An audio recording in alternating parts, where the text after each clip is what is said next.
Hello, Jang here with a look at the new LEGO Technic Hydroplane Racer.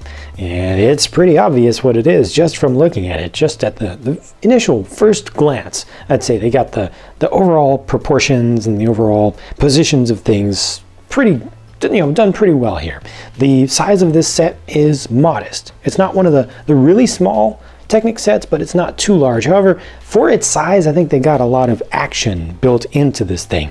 It has a 4-cylinder inline style piston engine back here, internal combustion engine, which, I think for this style of craft, you might be thinking of a turbine more commonly, but I think this is supposed to be like a little bit lower class, not a full unlimited. They've got the headers on the sides, which correspond to the number of cylinders, so just straight headers there. I think that's kind of a cool idea, although you might want to offset a pair of them or something, but I think it looks pretty cool. Got your intake here that's kind of representing butterfly valves, I would expect. Cockpit in the front almost looks like it's really minifig scale with the size of that, although you can't really get a figure to stick there. This top little bit is actually floating a little bit, so it has just a little bit of flexibility, and then you can also rotate this in the front. So that's how you get these short black ribbed hose pieces or tube pieces, which are flexible, and those are really useful in the black color there, but they're able to get in there with no stress whatsoever. And the engine is the traditional Technic type, which will actually work. And you see it's all actually geared up.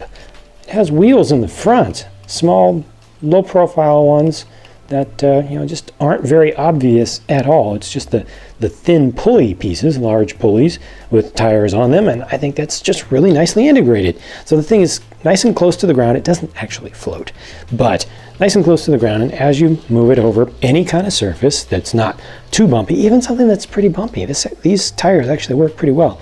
It just causes the engine to turn. At the back here, it just has a couple of inverted round tiles, so that helps it to slide over things. And at the very stern of the craft, a propeller. Not exactly your typical surface piercing propeller there. I think the prop actually should be down here on this shaft. That probably would have made more sense down there to have it at that level, but they raised it up. I don't know, I think that was a poor decision, but they did get a little bit of gear, not reduction, but mechanical disadvantage in there to speed it up, which makes it go faster, which I guess looks cooler. I really like what they've done with the wing here. This goes together really nicely with the squared off Technic panel pieces, and this is actually fairly sturdy. I expected it to be able to kind of move side to side, but it really doesn't because of the arch shape in there. So overall, pretty nicely done, and like I said, they just got a lot of action into a small space.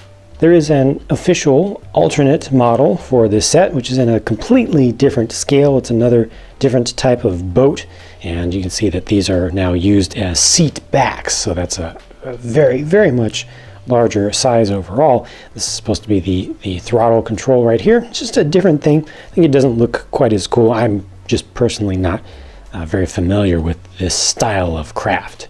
I personally have some small little nitpicky issues with some of the design decisions on this, but it doesn't really take anything away from what really is a good design, a good build to actually put together. Uses nice techniques to good effect, makes good use of its parts count. I always appreciate having a realistic working style engine, and I'm actually surprised they put this many cylinders into such a small thing. So overall, I think that this is a good set, even though it's not my favorite personally, just for me subjectively. But let me know what your thoughts are about the design on the whole, its actions, and what you think of it subjectively, just yourself. I look forward to your feedback, and I hope that you'll stick around to check out more of my videos, because more are on the way very soon.